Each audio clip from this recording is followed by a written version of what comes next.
a palavra de Deus, o livro de Gênesis. Vamos ler a palavra. Livro de Gênesis, capítulo 3, do versículo 8 ao versículo 11.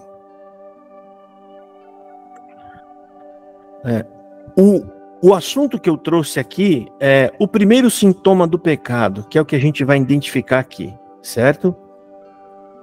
Gênesis capítulo 3, versículo 8 ao 11, tá? Só estes versos aqui. Vou ler agora.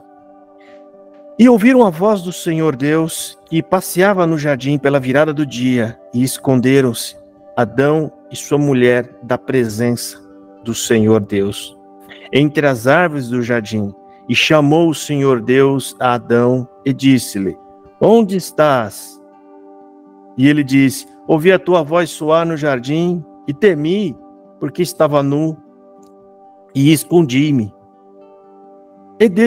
E Deus disse: quem te mostrou que estavas nu? Comeste tu da árvore de que te ordenei que não comesses? Só até aqui, irmãos.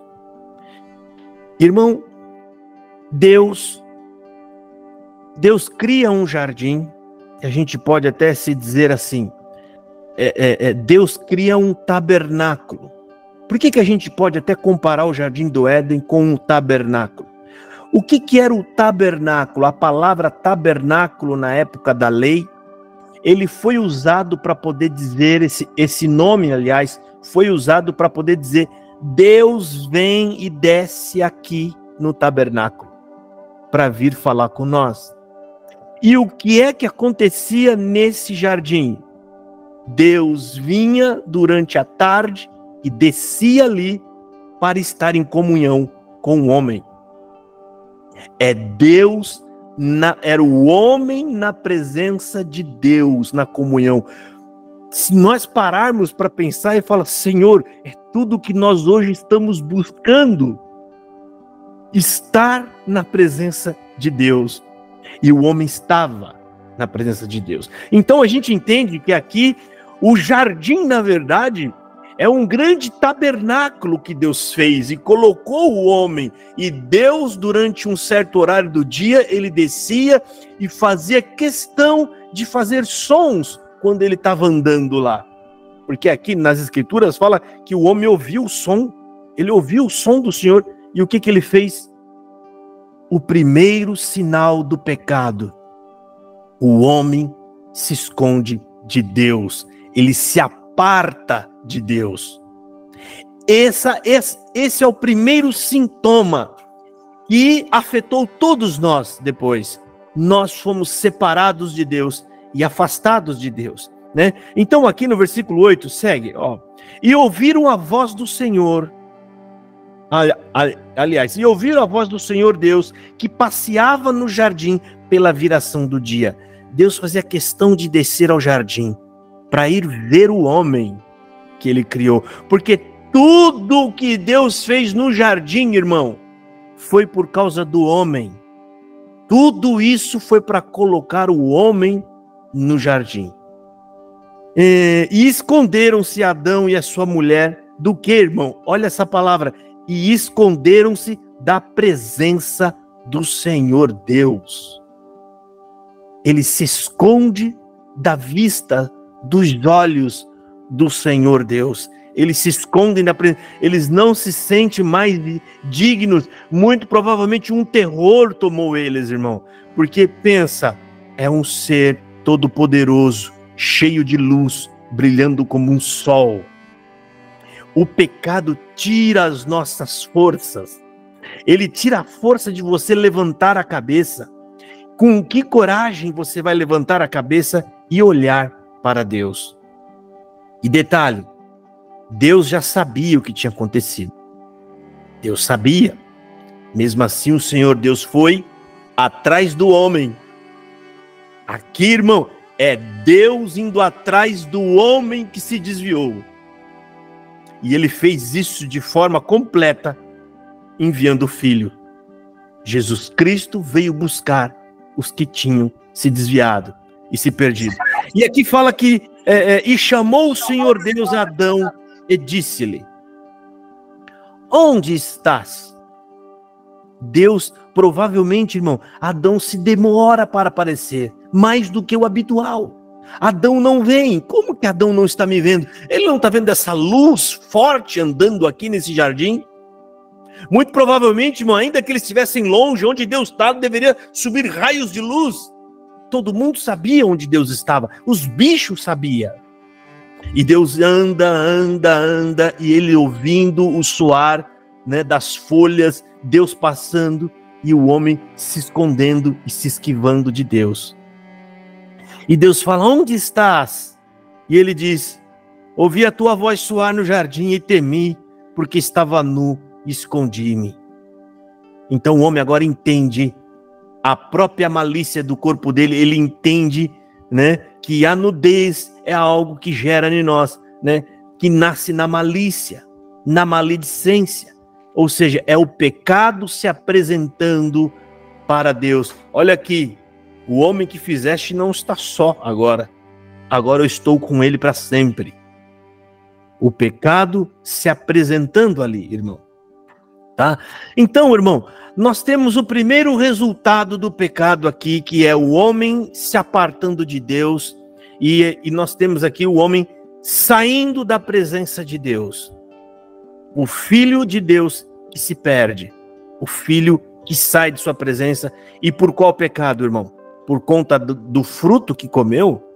Não, o pecado não está no fruto, né? Não é a maçã, como dizem por aí, como, né, os filmes mostram. O pecado consiste em desobedecer a Deus, desobedecer a ordem divina. Ali o homem cai, o homem é colocado à prova e o homem é reprovado. Tá? Então, o primeiro efeito do pecado que nós temos aqui agora é o homem, né, neste momento, que é muito devastador até os dias de hoje. Por conta disso, o Filho de Deus, o próprio Senhor Jesus, teve que morrer, tá? Ele se separa de Deus, ele se separa da intimidade que ele tinha com Deus. O homem tinha tanta intimidade que o próprio Deus descia no seu jardim para vir conversar com Adão. Irmão, o pecado ele é sedutor, e até o dia de hoje ele está em nós. Ele está em nós, porque o pecado consiste na cobiça, no desejo dos seus olhos, na vontade de ter ou de fazer alguma coisa, tá? E o que o pecado fez de primeira mão? Ele contaminou a nossa consciência, tá? Tem alguém compartilhando a tela? Eu peço, por favor, que tire o compartilhamento. Então, o que a gente tem aqui? A cobiça. A cobiça é um sinal notório de que o pecado está vivo dentro de nós.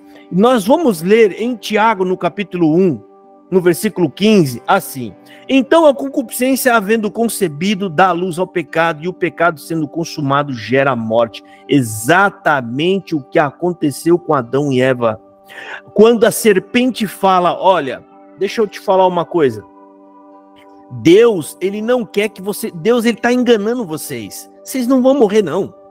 Ele não quer que você seja igual a ele, sabendo bem e o mal. Irmão, o que isso gerou no homem? O desejo de ser igual a Deus. A cobiça de querer ser Deus. O sentimento. Isso gerou a concupiscência, o desejo. E esse desejo sendo colocado para fora, ou seja, o homem desobedecendo e comendo do fruto que Deus falou para que ele não comesse, ali gerou a morte no homem, né? E o diabo foi muito sorrateiro, porque ele usou a própria verdade para poder induzir o homem ao pecado. Porque se nós estudarmos e analisarmos essa passagem, o diabo não mente, ele apenas omite parte da verdade. Primeira omissão, o diabo falou: não, você não vai morrer não, né? Primeira omissão, Adão e Eva caiu duro, morto, a hora que comeu fruto? Não caiu duro, morto. Então, o diabo não estava mentindo. Qual é a omissão do diabo? O diabo só não contou tudo. O tudo é isso aqui: não, você não morre agora, mas você vai se tornar mortal, e um dia você morre. Essa é a verdade. Nós nos tornamos mortais. e hoje nós morremos. Por que a gente morre? Porque esse é o sinal de que o pecado está em nós. Por isso que é impossível alguém falar, eu não peco, eu não tenho pecado. Você morre, morro, então você é pecador. Porque a morte só tem poder sobre o pecado. Está lá em Romanos 5, no versículo 12, e a morte se estendeu a todos, por isso é que todos são pecadores. Em outras palavras, o apóstolo Paulo está falando, você é mortal, você morre, sim, eu morro, então está aí o sinal do pecado em você. O pecado só tem força, aliás, a morte só tem força aonde tem pecado. A segunda coisa que a serpente disse, que era verdade, mas também não contou toda a verdade. Qual? Quando a serpente fala, Deus não quer que você seja igual a ele, sabendo bem o mal. A serpente mentiu? Não mentiu. Por quê? Quando Deus coloca Adão e Eva para fora do jardim, o que é que Deus fala com o seu companheiro que está do lado dele, que nós deduzimos que é o Filho, Jesus Cristo? O que ele fala? Quando Adão e Eva estão indo embora, já de costas, eles falam, eis que o homem é como um de nós, sabendo bem o mal. Olha lá Deus falando. Mas então, qual é a omissão? O que foi que o diabo não falou tudo? O que foi que a serpente omitiu? A serpente omitiu a seguinte metade da verdade. Deus, ele sabe o bem e o mal, mas ele está acima da força do mal. Então Deus não pode ser tentado, então ele não cede à maldade. Deus não quer que você saiba do bem e o mal, porque se você souber, um dia que você souber, você será vulnerável e você será tentado ao mal, e você então vai ser, ou seja, o mal, o pecado vai dominar sobre você. Deus estava então fazendo o quê? Poupando o homem. Deus sabia, se o homem tiver conhecimento do bem e do mal, ele não vai conseguir refrear, ele não vai conseguir se segurar. O que foi que Deus falou para Caim? Caim, né? Por que descaiu o teu semblante? E Caim ficou irritado e ele falou assim, eis que a morte está, aliás, eis que o pecado está à porta e para ti será o seu desejo, ou seja, o pecado vai dominar sobre você. Era disso o que se tratava quando Deus disse, para que ele não saiba do bem e o mal, porque Deus sabe que nós não conseguiríamos suportar a tentação. Então aqui, irmão, nós estamos vendo o diabo foi iludido, aliás, Adão e Eva foram iludidos e ludibriados pelo diabo, que até o dia de hoje, ele lança da boca dele uma água venenosa para tentar continuar iludindo e escondendo a verdade das pessoas. Hoje a luta é outra. Ele sabe que a árvore da vida, do bem e do mal é Jesus Cristo, e ele usa justamente a verdade. Ele usa justamente, muitas das vezes, pessoas falando da Bíblia, mas pessoas falando da palavra fora do seu contexto, porque eles não têm interesse que você realmente seja esclarecido. Porque a verdade bíblica vai te libertar. Eles não querem, porque quando você conhece a palavra de Deus de verdade, você é liberto de todo jugo humano, você só se torna então agora escravo de Jesus Cristo.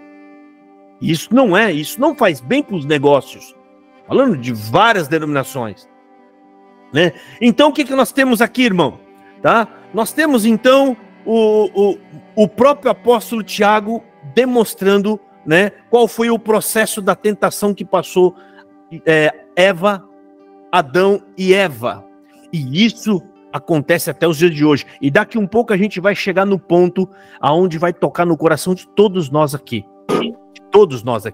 tá? Inclusive, irmão, nós temos ali também, nós também somos caídos, ou seja, a natureza má hoje habita em nós, e nós lutamos contra isso. O apóstolo Pedro deixou escrito na sua primeira epístola, no capítulo 2, no versículo 11. Amados, peço-vos como peregrinos e forasteiros, que vos abstenhais das concupiscências carnais que combate contra a alma. Existe um combate.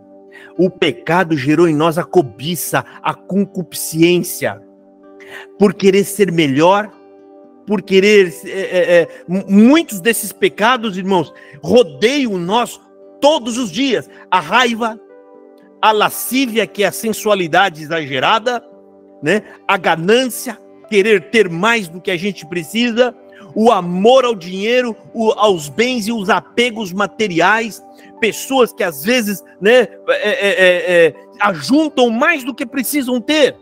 Eu tenho um parente assim, eu tenho um parente que precisava, ele podia parar de trabalhar, que ele não ia passar fome nunca mais. E o homem não tem coragem de socorrer pessoas humildes e pobres, porque eles ficam preocupados, porque tudo que eles puderem juntar ainda é pouco. A arrogância, a pessoa altiva, a pessoa que tem raiva e fúria de qualquer coisa, os maliciosos, as maledicências, a maldade, a inveja, a mentira.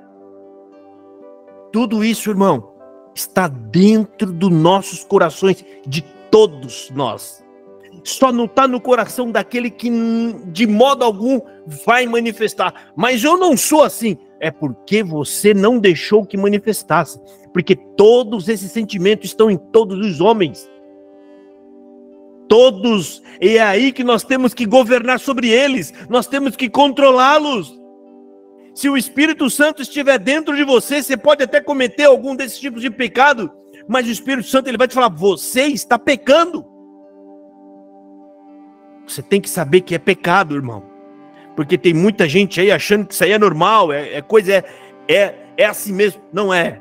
É pecado. E eu tenho que estar me arrependendo dia após dia desses pecados para que eu possa vencê-los. Eu tenho que dominá-los. O dominar, irmão, é a gente não se acomodar com esse tipo de comportamento que possam, porventura, estar brotando no nosso coração.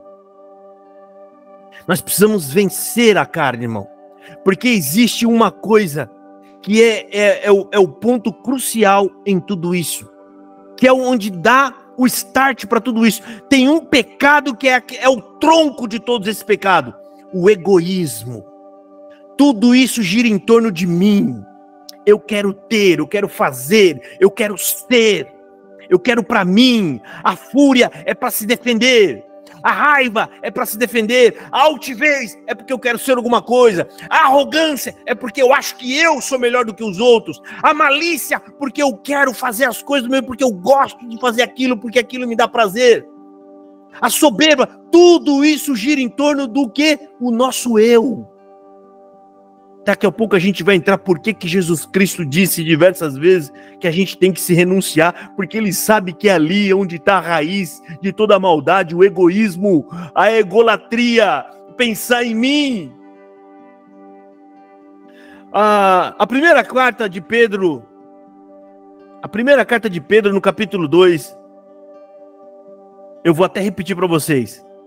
Ele fala para a gente nos abster de todas essas coisas, das concupiscências carnais. Por quê? Porque ela combate contra a alma. Irmão, Deus pode te libertar, você ser curado, você creu, mas se você não governar, você está livre. Você pode fazer o que você quiser. Mas se você verdadeiramente entendeu o Evangelho e ama a Deus, você vai fazer aquilo que agrada a Deus. Você vai viver a partir de agora para Deus. Por isso que a gente desconfia um pouco, fala assim, mas falou que é cristão, mas não está andando como cristão. Por quê, irmão? Não é uma obrigação. Não é que seja uma obrigação. É simplesmente uma devoção. Eu não faço mais porque eu sou obrigado. Eu faço porque eu amo a Deus. Eu não deixo de fazer nada porque eu tenho medo de Deus. Eu deixo de fazer porque eu amo a Deus. Por que você serve a Deus? Porque eu amo. E por que você o ama? Porque Ele me amou primeiro. Ele me resgatou. Ele mostrou a minha situação. Eu estava na beira do abismo para ser condenado por toda a eternidade. E Ele me amou. E Ele me tirou de lá, irmão. Irmão, Deus quer pessoas que o amem de verdade. A parte que Jesus fala, Deus está procurando adoradores. Adorador significa quem o ame de verdade. Hoje nós servimos a Deus e amamos a Deus, não é porque Ele tem vida eterna para me dar, é porque eu simplesmente o amo. Eu quero estar com Ele. O desejo de um cristão genuíno não é de chegar no céu para ter vida eterna. Eu quero chegar no céu para ver aquele que me amou. Senhor, ainda que seja de longe, me deixa te ver.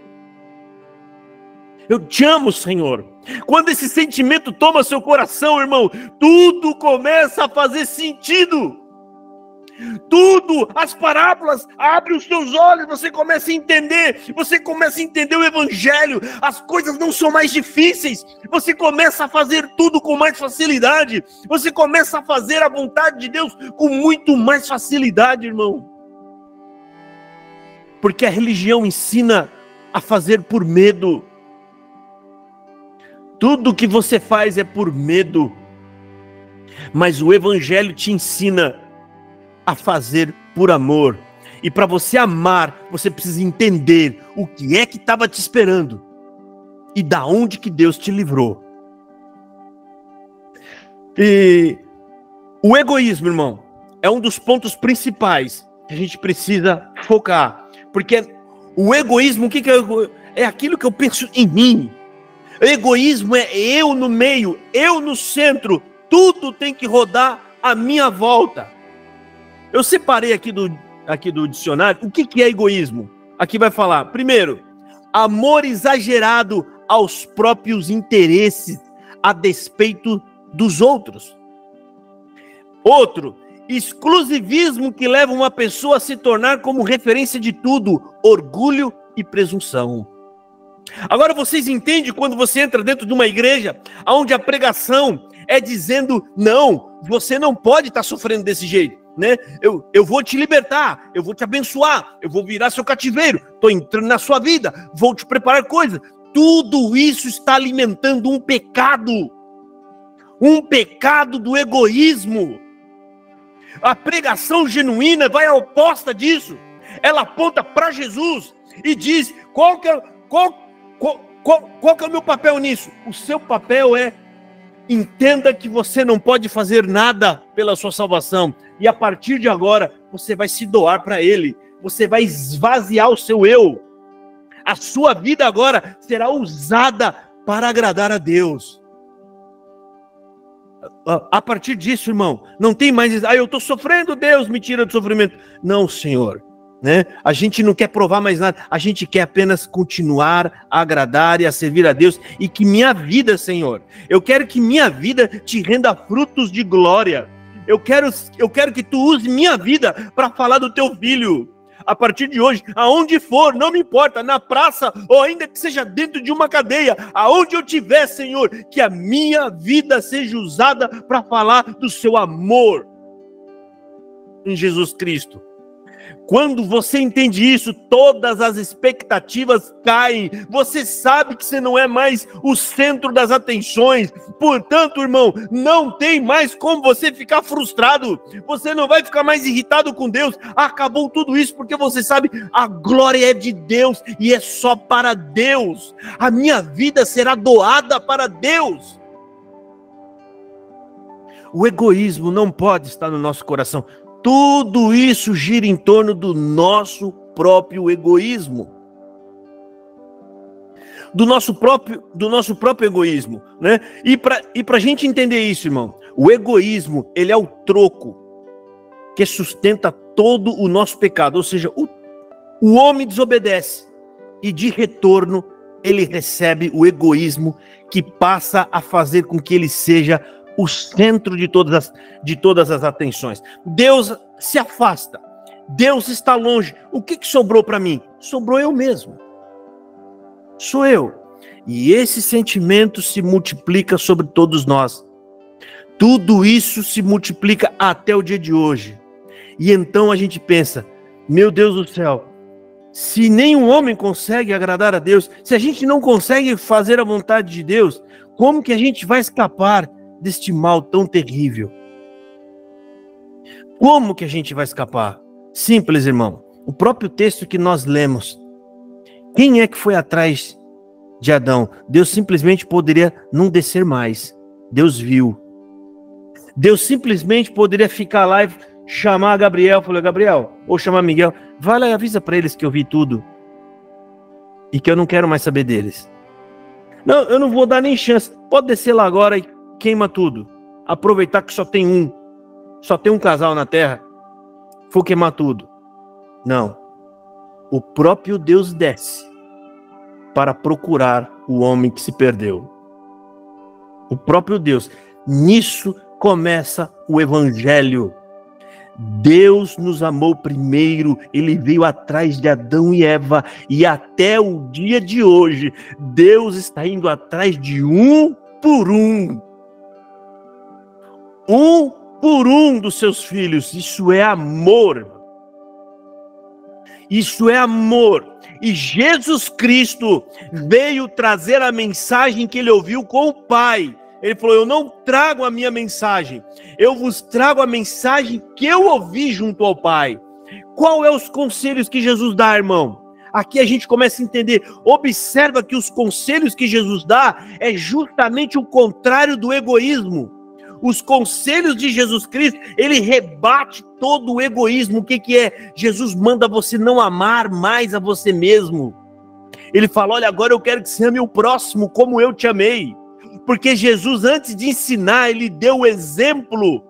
Ele desceu por amor a nós, por amor a Deus e amor a cada um de nós. Jesus não amou a sua própria vida, porque se ele tivesse amado a sua própria vida, ele teria conservado a sua vida com vida. Mas Jesus fala o seguinte: não ames os costumes do mundo, não ames os valores do mundo. O amor do mundo sufoca o amor do Pai. Irmão, amar as coisas do mundo, amar o que o mundo pode te oferecer, ele sufoca o amor do Pai, que é o Espírito Santo que está dentro de você. Praticamente tudo que acontecer no mundo, desejo de seguir o próprio caminho, de querer tudo para si, de parecer importante, não tem nada a ver com o Pai, com o amor do Pai. Não queira ser importante, irmão. Não existe o seu caminho, existe o caminho de Jesus. E o caminho que Jesus ensinou a nós a trilharmos é: não ame sua vida, não ame os seus próprios caminhos, doe a sua vida. Então, muitas decisões que você for tomar, irmão, você tem que lembrar, essa decisão é o que o Evangelho me pede. Foi assim que Jesus Cristo fez. Porque muitas vezes, irmão, nós, quando antes de tomar alguma decisão, o que a gente pensa? Se eu vou me machucar, se isso vai me ferir, se isso vai me trazer algum transtorno. Você faz isso na inocência, mas você não percebe que você está pensando com o seu próprio ego, com as suas próprias emoções, e não é esse o caminho. Deus está abrindo nossos olhos ainda mais um pouco nessa pregação de hoje. Não é assim que você vai tomar as suas decisões. As suas decisões têm que ser tomadas pensando em Deus, não pensando em você. É em Deus, irmão. O que é agradável a Deus? O que Jesus Cristo fez, irmão? Pai, é a sua vontade, então cumpra-se.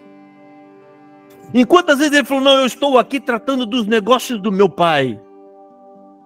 E Deus já nos deixou todas as orientações, irmão, para a gente poder seguir. Observe, irmão, essa pregação é para tentar mostrar para vocês que o pecado surge do egoísmo, do desejo de querer ser maior que Deus, ou querer ser igual a Deus. Foi ali que brotou o pecado no coração do homem, e o egoísmo continua até o dia de hoje. E Jesus Cristo deixou os ensinamentos. Ele falou assim: você quer sair dessa caverna sem saída? O caminho é para cá, é negando-se a si mesmo e amando mais a Deus do que a sua própria vida. Se você fizer isso, você vai estar desfazendo do egoísmo, você vai estar pisando no pecado de Adão e Eva que lançou sobre todos nós. Jesus está nos ensinando o caminho o caminho que é o retorno da rebelião que nós tomamos contra Deus. Está escrito lá, Jesus fala no Evangelho de João, no capítulo 13. Presta atenção na orientação que Jesus Cristo dá. Então, ele disse: vocês entendem o que eu fiz? Vocês me chamam de mestre e senhor, e estão certos que eu sou. Então, se eu, o mestre e senhor, lavei os pés de vocês, lavem também os pés uns dos outros, e estabelecei um padrão aqui. Ou seja, Jesus, eu estou estabelecendo um padrão aqui. O que fiz, façam também. Jesus está ensinando algo ao contrário do egoísmo. Para pensar, irmão. Quem é o ser humano em sã consciência que vai desejar querer ser menor do que o outro? Ninguém, irmão. Isso só pode ter vindo de um conselho divino. Isso está indo totalmente o oposto da natureza humana. Ninguém vai querer por si mesmo lavar o pé de ninguém. Ao contrário, nós, com o nosso egoísmo, nós queremos ser servidos, nós queremos que outros lavem os nossos pés. Observa os ensinamentos de Jesus, vai sempre o oposto do seu sentimento e do seu egoísmo, irmão. Nós, por natureza, somos egoístas. Quando somos bebê, se tiver um outro bebê do nosso lado, comendo alguma coisa, nós arranca do que está na mão dele e come o que é dele. Nós já nascemos com esse sentimento. Você nunca vai ver uma criança falando: eu vou dar para você, eu estou com fome, mas eu vou te dar. Não, irmão. Você nunca vai ver isso, porque a criança é natural. O sentimento dela é o que vai brotar, e ela vai agir conforme os sentimentos. E é nesses sentimentos que o nosso adversário ele trabalha. Ele gosta. Você quer agradar uma multidão? Fale o que eles gostam. Digam que eles vão alcançar o que eles querem. E eles vão se alegrar grandemente. E eles vão embora felizes da vida. Porque você vai estar alimentando justamente o quê? O egoísmo de cada uma dessas pessoas. O evangelho é o contrário. O que é que ensina a falsa religião? Os falsos ensinamentos. Eu tinha um pão, conhecia Jesus, hoje eu tenho 2. O que o evangelho de Jesus Cristo diz sobre isso? Eu tenho um pão, conhecia Jesus e eu dividi com meu irmão. É o contrário, irmão. Deus está dizendo: não se preocupe com sua vida. Deus, Ele é o Pai. Não vai te deixar faltar nada, mas o Senhor quer que você seja como Ele, generoso, que ame o próximo mais como a ti mesmo. Deus não está dando nenhum conselho que antes Ele não tenha feito. Deus te deu, irmão. Deus deu para mim, Deus deu para todos nós o que tem de mais precioso com Ele na glória, a vida do próprio Filho. Você já deu alguma vez o que você tem de mais precioso, irmão? Pois é, Ele deu para você. Ele deu, e foi até a última gota do sangue. Quando a Bíblia fala que Ele deu todo o seu sangue, isso é literal, porque Ele morreu de hemorragia. Ele só morreu quando desceu todo o sangue de hemorragia. A cabeça dele ficou branca por falta de sangue. Ficou branca, ele ficou branco, ficou grogue, perdeu os sentidos e morreu. Uma morte lenta e dolorosa. E Jesus Cristo deixou mais conselhos. Ele deixou mais. Jesus Cristo está dando um conselho nesse primeiro ponto aqui: nós servirmos ao próximo como se fosse menor do que eles. Não queiram ser maior. Jesus está ensinando: é neste caminho que o diabo pega vocês.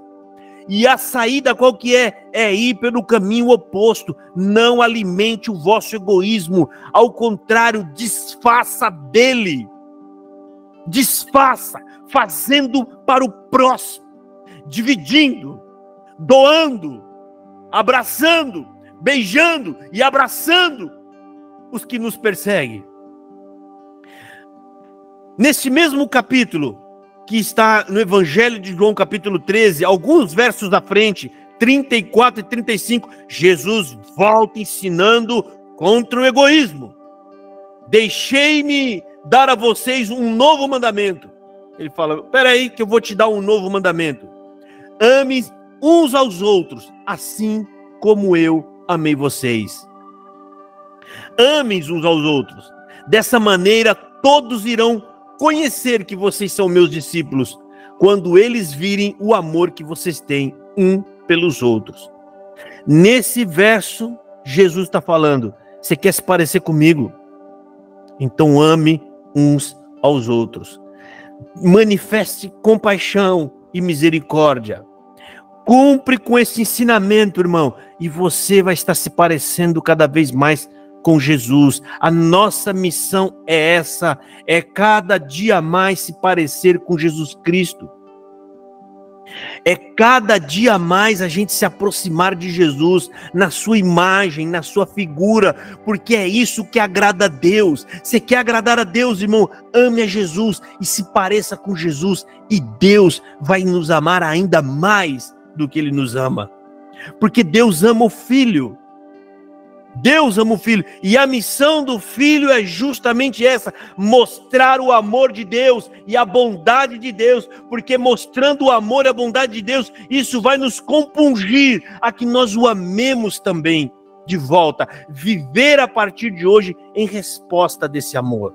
O apóstolo Paulo também, ele tece a mesma orientação. Observa que se vocês entenderem a linha dessa exortação, vocês vão entender, rapaz, então era Jesus o tempo inteiro deixando conselhos para que a gente não deixasse o ego crescer e o tempo todo fazendo com que o nosso egoísmo fosse esvaziado.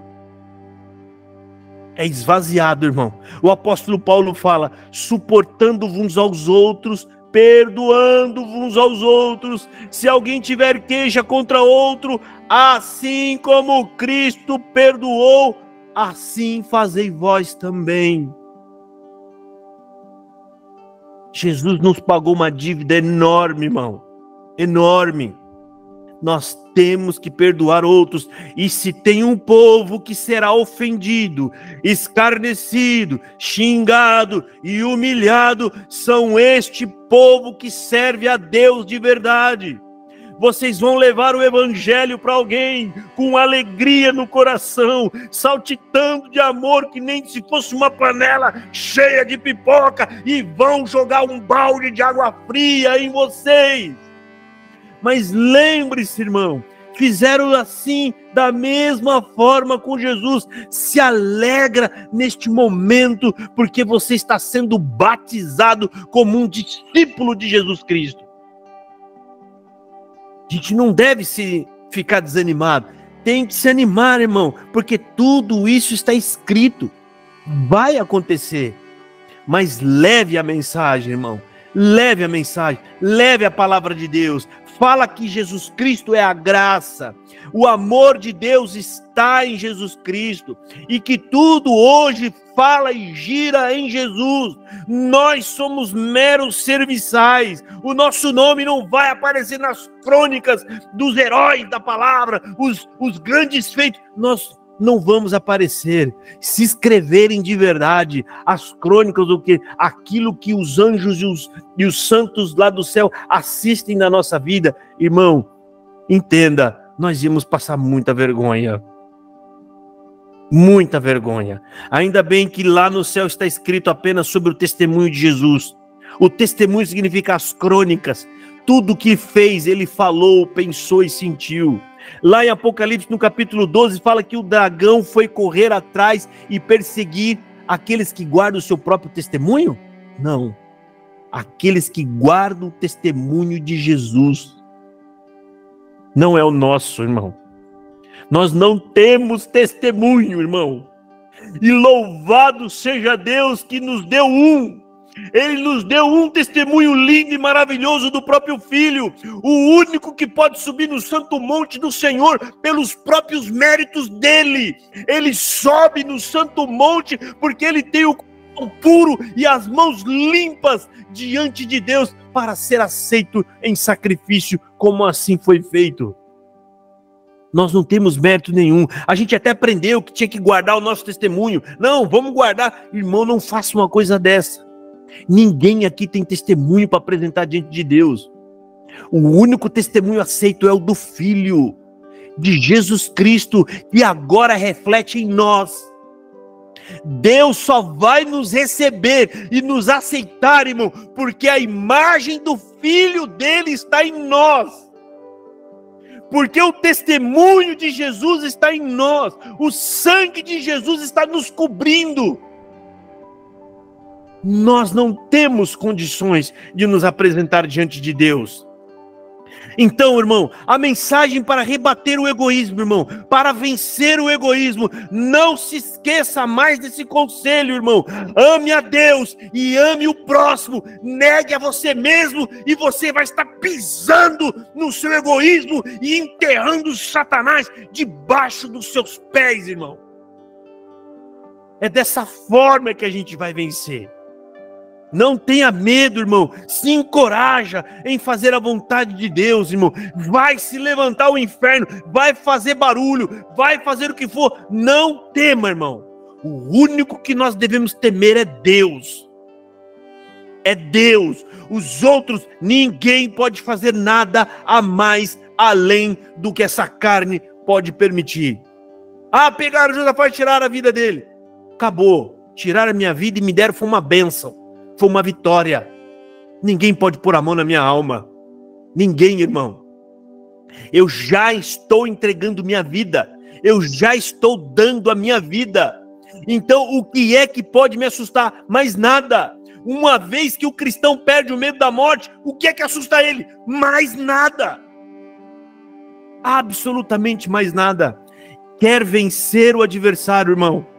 É o conselho hoje da explanação dessa palavra, irmão. Né? O seu adversário está dentro de você. O egoísmo que nasceu lá no Jardim do Éden está dentro do homem até o dia de hoje, achando que é alguma coisa, a vanglória, querendo ser especial, querendo ser servido, quer entrar nos lugares e ser honrado, irmão. Ele quer ter alguma coisa com que ele possa se destacar e se diferenciar dos demais, irmão. Quando se fizer isso, irmão, então você está cada vez mais longe de Deus, você está se afastando de Deus, porque isso é um pecado que vai enchendo o nosso coração, e esse tipo de pecado, irmão, Deus se afasta. Nós não podemos chegar a Deus dessa forma. Nós temos é que nos ajoelhar e falar: Deus, estou lutando e estou tentando, me ajuda a me esvaziar de mim, Senhor. Eu quero ser igual ao teu filho, me ajude a copiá-lo. Essa oração é atendida. É essa oração que Deus supre. Você pode sim, irmão, diante de dificuldade, falar: Senhor, mas eu estou passando uma necessidade. Senhor, está acontecendo uma dificuldade comigo aqui. Aconteceu uma coisa terrível ali. Deus ouve e Deus também age. Contanto que esse sentimento e essa oração não seja para você simplesmente querer conseguir algo mais rápido, ter algum tipo de vantagem, algo que vai te ensoberbecer. Não, Deus, é uma necessidade, eu preciso.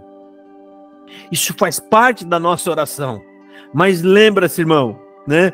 Para desfazer o pecado que foi colocado dentro de nós, só tem uma saída, e são orientações do nosso Deus, irmão. É desfazendo do seu egoísmo. E como? Egoísmo, o que é? É me amar. Então o que eu faço? Eu vou amar o outro. Eu vou amar o próximo. Jesus Cristo, ele fala: vocês querem aprender o resumo da lei? O resumo da lei. Ele fala: o resumo da lei é: ame o próximo como a si mesmo. Presta atenção na diferença. Ame o próximo a si mesmo, como a si mesmo, e você está cumprindo a lei. Tá, mas e se eu não quero um bem para mim, alguma coisa, eu não vou fazer para o outro, porque afinal de contas é do jeito que eu me amo. Então o Senhor Jesus substitui o segundo mandamento. A primeira vez que ele fala amar o próximo como a si mesmo, ele está apenas resumindo a lei. E aí Jesus altera esse mandamento. Ele faz uma alteração. Ele fala assim: deixa-vos dar um novo mandamento. Em outras traduções que vocês devem lembrar, ele fala: um novo mandamento eu vos dou. Ele está alterando esse. Como? Ele fala: amai-vos como eu vos amei. Você está entendendo, irmão? Não é mais amar como você se ama, é amar o próximo como Jesus te amou. O que isso significa?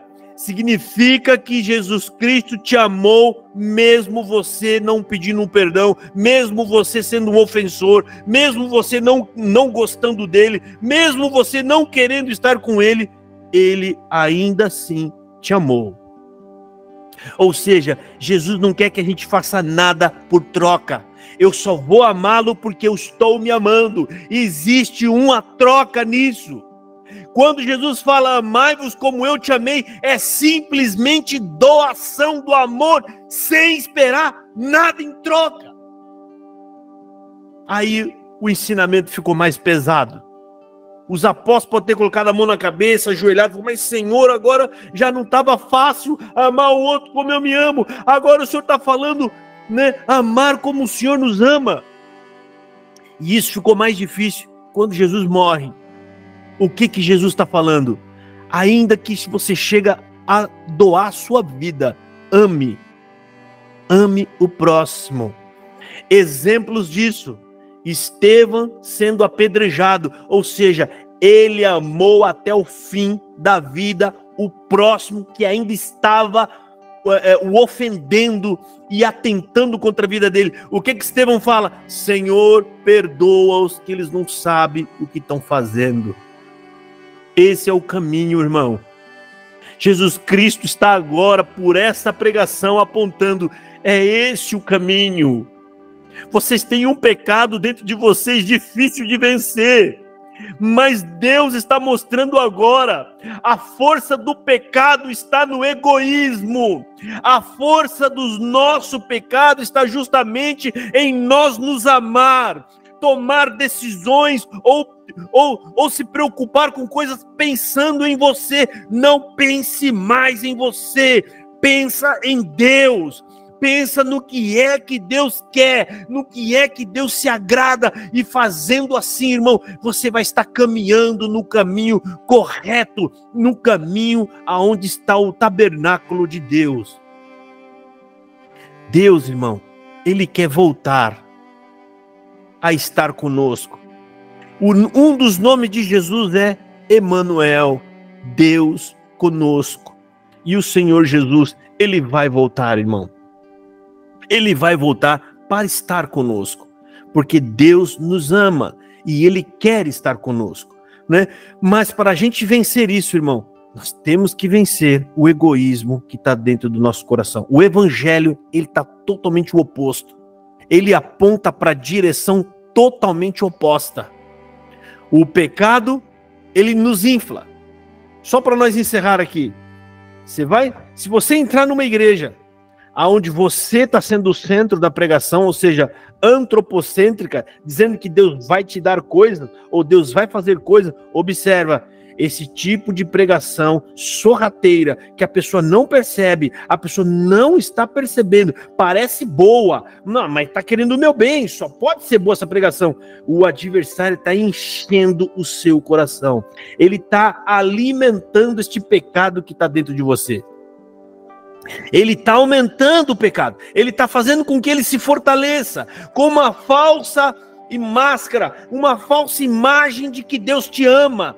Deus te ama, e por Ele te amar, Ele manda dizer: vou virar seu cativeiro. Deus te ama, e Deus manda dizer: vou fazer isso. Às vezes até diz que Deus vai destruir alguém ou inimigo só para Ele levantar a sua cabeça. Irmão, isso na verdade tem outro nome, é levantar o seu ego. Levantar o seu ego, não existe respaldo na Bíblia para isso, ao contrário. Se me perseguirem, Jesus falou: olha, Josafá, se te pedir a túnica, dá também a capa. Se mandar você andar 1 quilômetro, vai 2, vai 3. Se quiserem alguma coisa de você, dá mais do que estão te pedindo. Não ame a si mesmo, não queira o bem da sua vida, ame o próximo, que é nesse momento que você vence o adversário, irmão. Deus está mostrando agora aonde que o adversário perde. Deus está te mostrando agora qual é o caminho que você tem que andar, por onde que você tem que seguir, irmão, para que você seja cada vez mais espiritual, para que você possa cada vez mais se aproximar de Deus, irmão. Este é o caminho da santificação. Para nós encerrarmos, a santificação não é colocar uma saia lá embaixo no pé. A santificação não é você estar com a barbinha feita. A santificação não é você se abster de uma coisa. Eu não bebo, eu não fumo, eu sou santo. Eu não tenho uma televisão em casa, eu sou santo. Não estou dizendo que ninguém fuma, deve fumar ou beber. Só estou dizendo que essas coisas não fazem parte da santificação. A santificação é isso que está sendo pregado hoje. É você lutar contra o pecado. É você diminuir a força do pecado. É você caminhar em direção a Deus. Santificação é você vencendo o pecado que está dentro do seu coração. Significa que você está se aproximando cada vez mais de Deus. E é aí que encontra-se a santificação. Você quer se santificar, meu irmão? Você quer se santificar? Ore mais pelos outros. Busque mais o amor a Deus. E você vai estar se afastando cada vez mais do pecado. O pecado está dentro de nós, irmão. E quando você morre, o seu eu morre, os seus desejos morrem, o pecado vai morrendo junto. Ele está dentro de você. Está aqui um dos significados, uma das ideias ou das orientações para se fazer jejum. O que significa o jejum? O jejum é você enfraquecer a carne e dar força ao espírito. Enfraquecer a carne. Observa, quando a pessoa está muito doente, na cama, está fraca, não está conseguindo comer, ele fica mais espiritual. Observa, pede perdão, quer ver Deus, quer falar assim, ele começa a ficar mais espiritual. O jejum, irmão, é uma forma de combater contra a carne. Você tira a força da carne e o espírito se eleva um pouco mais para poder vencer. Então tem muito tipo de pecado, tem muito tipo de tentação, onde você vai precisar jejuar. Orar e jejuar. Orar e jejuar, irmão. Mas eu não consigo, eu posso falar. Não precisa começar a querer. Fecha o áudio, Armando. Tá travando. O pecado, irmão. Aliás, para a gente vencer, para a gente se santificar, você pode. Não, hoje, essa semana eu não vou almoçar. Você sacrifica o almoço. Vai ter um período em que o seu corpo vai estar um pouco mais fraco. E é nesse momento, faça esse teste, irmão. E você vai ver como você vai se sentir mais espiritual nesses momentos. Eu vou sacrificar a janta. Agora eu vou sacrificar o café da manhã. Se você conseguir chegar no ponto de ficar sem comer durante o dia, come durante a noite. Acorda às 5 horas da manhã, toma um cafezão forte. Depois, a hora que você chega em casa à noite, tudo isso são orientações bíblicas para a gente vencer o pecado, irmão. Nós estamos nessa luta aqui na terra. E se você tem amor por Deus, irmão, esses conselhos vão entrar no seu coração. Para a glória de Deus. Para dar fruto a Deus. Às vezes, você tem uma tentação no trabalho. O que você vai fazer? Tenta enfraquecer um pouco mais o seu corpo neste momento. Lá.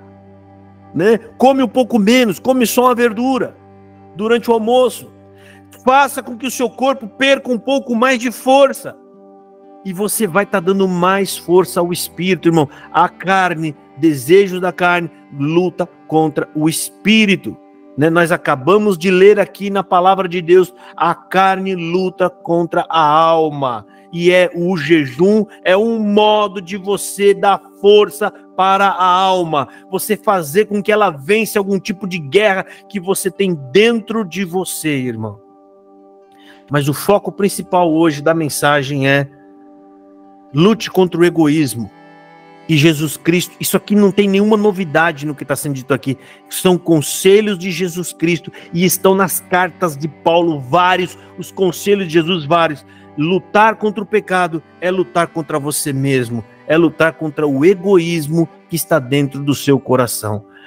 Ame o próximo, que você vai estar vencendo esse pecado que todos os dias tenta cada vez mais ficar mais forte e querer controlar a nossa vida. Você pode observar a pessoa que não teme a Deus, irmão.